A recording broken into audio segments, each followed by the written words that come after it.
Ou a gente acaba com os economistas da Unicamp, ou eles vão acabar com o Brasil. Mas qual é o ponto? É que o IPCA é uma média de vários preços do Brasil inteiro.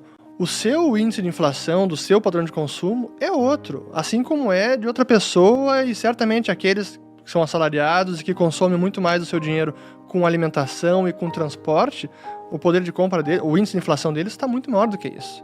Eles sentem muito mais, é isso que a gente quer dizer, né? Porque a parcela que eu gasto em comida, por exemplo, é muito pequena quanto ao que eu ganho, em relação a uma pessoa que ganha, sei lá, um salário mínimo e quase tudo é comida e moradia e alimentação. Comida, transporte, energia elétrica. Sobra um tantinho. Não, e você bota aqui moradia de aluguel, por exemplo, não é o IPCA, o índice de reajuste.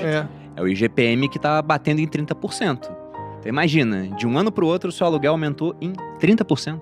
É loucura. É muito complicado, pô. Aí o pobre, e isso é até engraçado, porque quando o governo vai lá e quer criar mais dinheiro, geralmente todo mundo aplaude. E quem é mais prejudicado pela inflação é justamente aquela pessoa que menos compreende como é que funciona o fenômeno. Que ela acha que ela tá sendo beneficiada, porque ela provavelmente vai receber algum tipo de auxílio, né? Não, quantas pessoas não retuitaram o Lula no começo da pandemia? Tem que criar muito dinheiro, porque tem espaço para criar dinheiro. E artistas falando a mesma coisa, e todo mundo falando da economia a gente vê depois.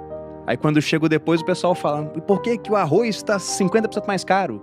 Porque isso aconteceu. E aí que eu coloco a culpa nos economistas em geral também, não são todos, mas em geral, porque eles, parece que muitos deles não entendem realmente como funciona a inflação. E como está. Mas é verdade. A Malu tá rindo, mas é verdade. É, porque até eu já entendi, porra. Mas você sabe que isso que eu tô falando de oferta monetária, de quantidade de dinheiro, não se ensina quase nas faculdades de ciência econômica. Eu sei porque o Bruno me ensinou. Por isso que o Roberto Campos não falava aqui, que de sabidona. Do pessoal da Unicamp, né? Ele pegava muito no pé, falando que eles iam quebrar o Brasil, né? Como é que ele falava? Ou a gente acaba com os economistas da Unicamp, ou eles vão acabar com o Brasil. Ano passado, o próprio Paulo Guedes, que é um economista que eu respeito, confesso que eu respeitava mais antes do governo do que eu respeito agora, em termos de ideias e do que ele fez de política econômica, mas ele mesmo dizia, não, pode imprimir dinheiro agora que não tem problema, não vai gerar inflação. Ninguém entendeu, alguém abduziu ele nesse momento, não é possível. E é o que aconteceu agora. Então, pô, se o próprio Paulo Guedes falando isso, sim, realmente é o que alguns diziam que é o Ciro Guedes, né? Ciro Guedes. Muito bom isso aí. Quem tem Paulo Guedes não precisa de Ciro Gomes. É fogo, né, de ter que dizer isso, né? Lembra do Ciro falando... Essa é boa do Ciro, dele falando que ia pagar... Tirar o nome do SPC de todo mundo.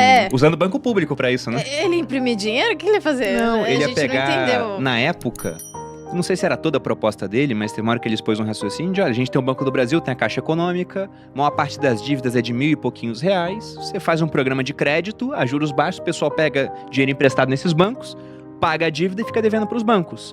Só que você está emprestando, obrigando o banco a emprestar por taxas mais baixas e para um tipo de... né? Exatamente, pro tipo de pessoa que está devendo. Então não é aquela pessoa mais segura para quem você pode emprestar. Mas o dinheiro não é dele, ele não é acionista do banco. Então é muito tranquilo de fazer isso.